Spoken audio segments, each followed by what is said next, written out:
AP రాజకీయాల్లో కీలక నియోజకవర్గాల్లో ఏలూరు ముఖ్యమైనది. ఇక్కడ 2009 నుంచి కాపు సామాజిక వర్గ నేతలే గెలుస్తూ వస్తున్నారు. ఆళ్ల నాని ప్రస్తుతం సిట్టింగ్ ఎమ్మెల్యేగా ఉన్నారు.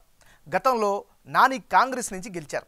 2014లో బడేటి కోట రామారావు ఏలూరు ఎమ్మెల్యేగా గెలిచారు. ఇప్పుడు కూడా ఏలూరు రాజకీయాలు చాలా వరకు మారిపోయాయి.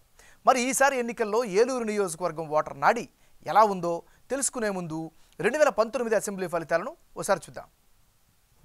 2019 ఎన్నికల్లో ఏలూరు అసెంబ్లీ సెగ్మెంట్లో వైసీపీ నుంచి పోటీ చేసిన ఆళ్ల నాని 45% ఓట్లు సాధించి గెలిచారు. టీడీపీ నుంచి పోటీ చేసిన బడేటి కోట రామారావుకు 42% ఓట్లు వచ్చాయి. ఇక జనసేన నుంచి పోటీ చేసిన అప్పలనాయుడు రెడ్డికి 10% ఓట్లు వచ్చాయి. ఏలూరులో కాపు సామాజిక వర్గ జనాభా అధికం. దీంతో ఈ వర్గం ఓటర్లు కీలకంగా ఉంటూ వస్తున్నారు. అదే సమయంలో ఇదే సామాజిక వర్గం నేతలను అన్ని పార్టీలు బరిలో నిలుపుతున్నాయి. ఇప్పుడు కూడా ఇదే సీన్ రిపీట్ అవ్వబోతోంది.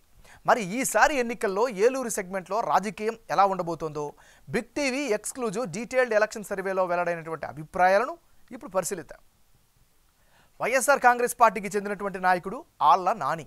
మరి ఆళ్ల నానికి రానున్న ఎన్నికల్లో అనుకూలమైనటువంటి అంశాలేమిటి పరిశీలిస్తే, ముఖ్యంగా ఏలూరు టౌన్లో రోడ్ల విస్తరణతో జనానికి బాగా రిలీఫ్ వచ్చింది. ఇది ప్రధానమైనటువంటి ప్లస్ పాయింట్. గ్రామాల్లో కొత్త సీసీ రోడ్లు అయితే వేయగలిగారు. ఆళ్ల నాని పట్ల వైసీపీ కేడర్లో అయితే పూర్తిస్థాయి సంతృప్తి వ్యక్తమవుతున్నారు. ఇళ్ల పట్టాలను కూడా పంపిణీ చేశారు. ఇదొక పాజిటివ్ ఫ్యాక్టర్. మరీ ముఖ్యంగా ఈయన గ్రౌండ్లో యాక్టివ్గా ఉంటారు అనే అభిప్రాయం కూడా కనిపిస్తుంది. ఇవన్నీ ఆళ్ల నానికి సంబంధించినటువంటి పాజిటివ్ ఫ్యాక్టర్స్. మరి మైనస్ అంశాలు ఏమిటి? హామీ ఇచ్చినట్లుగా లిక్కర్ని నిషేధం చేయకపోవడం ఈ నియోజకవర్గంలో బాగా వ్యతిరేకత వ్యక్తమవుతుంది. నాసిరకమైనటువంటి లిక్కర్ అమ్మకాలపై ప్రజల్లో మరీ ముఖ్యంగా న్యూట్రల్ ఓటర్లలో అసంతృప్తి కనిపిస్తోంది. 2019లో ఇచ్చిన హామీ ప్రకారం సూపర్ స్పెషాలిటీ హాస్పిటల్ కట్టకపోవడం కూడా మరో minus. Underground drainage system తీసుకురాలేకపోయారు అనే అపవాదు కూడా వినిపిస్తుంది. గార్బేజ్ ట్రాక్స్పై జనంలో అయితే ఆగ్రహం వ్యక్తమవుతుంది. అంటే చెత్తపై పన్ను ఇక జనానికి అంతగా అందుబాటులో ఉండరు అనేటువంటి అభిప్రాయం కూడా వ్యక్తమవుతుంది. మంచి పొజిషన్లో ఉన్న ఆశించినంత అభివృద్ధి జరగలేదు అనే అభిప్రాయం కూడా మరో మైనస్గా కనిపిస్తుంది. ఇది దీనికి సంబంధించినటువంటి ప్లస్లు మైనస్లు. తెలుగుదేశం పార్టీకి చెందినటువంటి నాయకుడు బడేటి రాధాకృష్ణ. మరి రాధాకృష్ణకు రానున్న ఎన్నికల్లో అనుకూల అంశాలేమిటి? కాపు సంక్షేమ సంఘం మద్దతుపై బలమైనటువంటి ఆశలు పెట్టుకున్నారు. అవి ఈయనకి ప్రధానమైన ప్లస్ పాయింట్.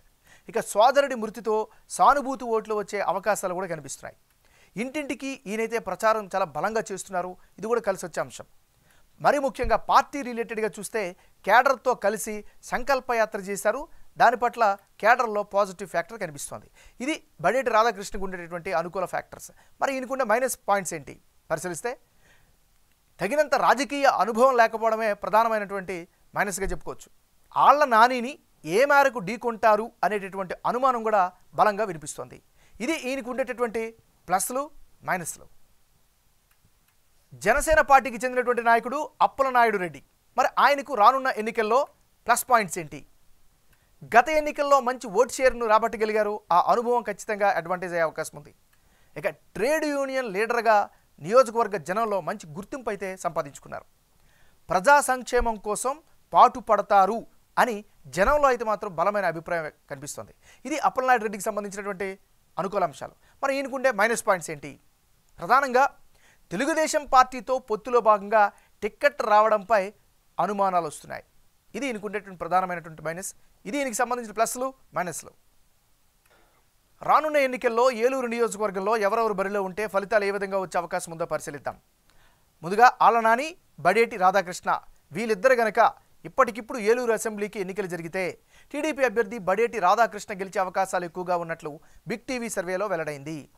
టీడీపీ జనసేన ఉమ్మడి అభ్యర్థిగా రాధాకృష్ణ కనుక బరిలోకి దిగితే ఆయనకి 51% ఓట్లు, అలాగే వైసీపీ అభ్యర్థి ఆళ్ల నానికి 42% ఓట్లు, ఇతరులకు 7% ఓట్లు వస్తాయని సర్వేలో తేలింది. ఏలూరులో కాపు సామాజిక వర్గ ఓట్లు ఎక్కువగా ఉండడం, టీడీపీ జనసేన పొత్తు ఎఫెక్ట్తో ఆ ఓట్లన్నీ రాధాకృష్ణ వైపు మళ్ళీ అవకాశాలు కనిపిస్తున్నాయి. అదే సమయంలో టీడీపీ జనసేన నుంచి రేసులో ఉన్న ఇద్దరు నేతలు కూడా క్లీన్ ఇమేజ్తో ఉండడం మరో కలిసి వచ్చే అంశం. అప్పలనాయుడికి టికెట్ రాకపోతే టీడీపీ అభ్యర్థి రాధాకృష్ణకి సపోర్ట్ చేస్తానని ప్రకటించడం కూడా కూటమికి విజయానికి మరింత ప్లస్ అయ్యే ఛాన్సెస్ కనిపిస్తున్నాయి. మరోవైపు జగన్ ప్రభుత్వం కనిపిస్తున్న సహజ వ్యతిరేకత కూడా ఈ కూటమికి ఏలూరులో సానుకూలంగా మారింది. అటు వైసీపీ ఓటు షేరుకు సంక్షేమ పథకాల లబ్ధిదారుల అండ కలిసి వస్తోంది.